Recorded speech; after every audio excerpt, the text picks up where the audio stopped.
B സിനിമയിലേക്ക് സ്വാഗതം. പ്രേം നസീറിന്റെ മകനായ ഷാനവാസ് ബാലചന്ദ്രമേനോന്റെ പ്രേമഗീതങ്ങൾ എന്ന സിനിമയിൽ അംബികയുടെ നായകനായി അരങ്ങേറിയ നടനാണ്. ഇദ്ദേഹം ധാരാളം സിനിമകളിൽ അഭിനയിച്ചെങ്കിലും പ്രേമഗീതങ്ങളിൽ സൃഷ്ടിച്ച ഓളം നിലനിർത്താനായില്ല. സംഗീത് 1986 പുറത്തിറങ്ങിയ ഫാസിൽ ചിത്രം എന്നെന്നും കണ്ണേട്ടന്റെ എന്ന ചിത്രത്തിലെ നായകനാണ് സംഗീത്. എന്നെന്നും കണ്ണേട്ടന്റെ എന്ന ചിത്രം വൻ വിജയമായില്ലെങ്കിലും ഏറെ നിരൂപക പ്രശംസ നേടിയ ചിത്രമാണിത്. നിലവിൽ ടെലിവിഷനിൽ വരുമ്പോൾ ധാരാളം കാഴ്ചക്കാരുള്ള സിനിമയാണിത്. ഏതായാലും സംഗീത് അഭിനയരംഗത്ത് തുടർന്നില്ല.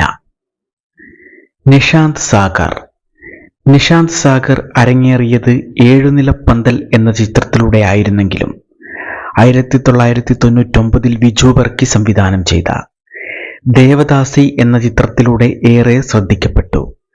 ഭാവി വാഗ്ദാനം എന്ന് തോന്നിച്ച നിഷാന്ത് ഇന്നും സിനിമയിൽ സജീവമാണെങ്കിലും നായകൻ എന്ന നിലയിൽ തുടർച്ചയോ ഉയർച്ചയോ ഉണ്ടായില്ല. നിയാസ് മുസല്ലിയാർ TK രാജീവ് കുമാർ സംവിധാനം ചെയ്ത് 1990 പുറത്തിറങ്ങിയ ക്ഷണക്കത്ത് വേണ്ടത്ര വിജയമായില്ലെങ്കിലും ഈ സിനിമയിൽ ഇതിലെ ഗാനങ്ങളും നെഞ്ചിലേറ്റിയ ധാരാളം പ്രേക്ഷകരുണ്ട്.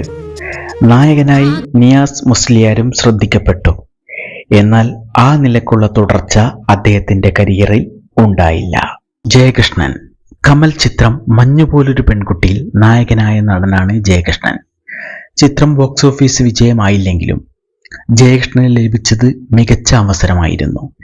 എന്നാൽ നായകൻ എന്ന നിലയിൽ കരിയർ ഉറപ്പിക്കാൻ അദ്ദേഹത്തിന് സാധിച്ചില്ല. മുരളീകൃഷ്ണ ധാരാളം യുവനായകന്മാരെ സിനിമയിലെത്തിച്ച സംവിധായകനാണ് വിനയൻ. 2011 വിനയൻ അണിയിച്ചൊരുക്കിയ രഘുവിന്റെ സ്വന്തം റസിയയിൽ മുരളീകൃഷ്ണ നായകനായി. എന്നാൽ ഇദ്ദേഹം നായകനെന്ന നിലയിൽ പിന്നീട് തുടർന്നില്ല. ജിഷ്ണു കമലിന്റെ നമ്മൾ എന്ന വിജയ ചിത്രത്തിലൂടെ ഗംഭീരമായി നായകനെന്ന നിലയിൽ അരങ്ങേറിയ ജിഷ്ണുവിന് അതേ ഹൈപ്പിൽ തുടരാനായില്ല. ഇദ്ദേഹം പിന്നീട് അസുഖബാധിതനാവുകയും അകാലമരണം സംഭവിക്കുകയും ചെയ്തു. കൃഷ്ണ 1997 ഋഷ്യശൃംഗൻ എന്ന ചിത്രത്തിൽ ഭാനുപ്രിയയുടെ നായകനായി. പിന്നീട് ദയ എന്ന ചിത്രത്തിൽ മഞ്ജു വാര്യരുടെ നായകനുമായി. എന്നാൽ നായകൻ എന്ന നിലയിൽ വിജയകരമായ കരിയർ സൃഷ്ടിക്കാൻ ഇദ്ദേഹത്തിനും സാധിച്ചില്ല.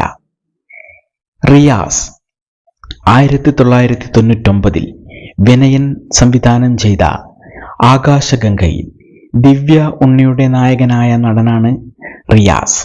എന്നാൽ പിന്നീട് മികച്ച വേഷങ്ങളൊന്നും ഇദ്ദേഹത്തിന് ലഭിച്ചില്ല. മേളരഘു 1980 KG ജോർജ് ചിത്രമായിരുന്നു മേള. ഇതിലെ നായകനായ മേളരഘു ഏറെ ശ്രദ്ധിക്കപ്പെട്ടെങ്കിലും മികച്ച ഒരു കരിയർ ഇദ്ദേഹത്തിനും ലഭിച്ചില്ല. Thank you.